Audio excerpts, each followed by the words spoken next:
বৃহস্পতিবার দুপুরে কল্যাণপুর থানার অন্তর্গত প্রেমসিং এডিসি ভিলেজের মানিকচন্দ্র পাড়ায় বালি ধসে মৃত্যু হয় 2 শিশুর এবং গুরুতর আহত হয় আরও 1 শিশু। স্থানীয় সূত্রে জানা গেছে 3 শিশু বাড়ির পাশের বালির স্তূপে খেলছিল। হঠাৎই পুরনো বালির রাশি ধসে পড়ে তাদের মৃত্যু হয়।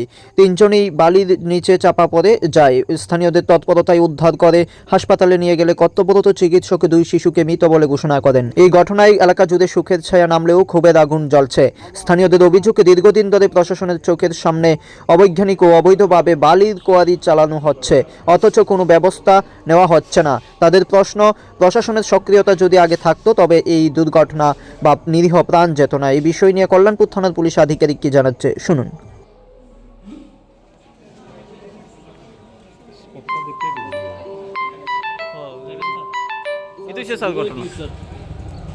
কিছুক্ষণ আগে আমাদের কাছে একটা খবর আসে, অধুনিয়া নামে একটা জায়গা আছে ওইখানে।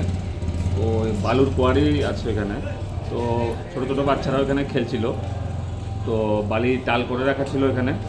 বাচ্চারা খেলতে গিয়ে হঠাৎ করে বালি ধস পড়ে যায় ওদের উপর। তো 3 জন বাচ্চা ফেসে ছিল ওখানে। গ্রামবাসীরা এবং সবাই মিলে ঘড়ি ওদের রেস্কিউ করে, কিন্তু আনফর্চুনেটলি 2 জন বাচ্চা মারা যায়। হাসপাতালে আনার পর দেখা গেছে 2 জন মৃত, আরেকজনের কন্ডিশন ক্রিটিক্যাল, ওকে রেফার করা হয়েছে ডিস্ট্রিক্ট হসপিটালে। বাকি 2টা ডেড বডি এখন আমাদের এখানে হসপিটালে আছে।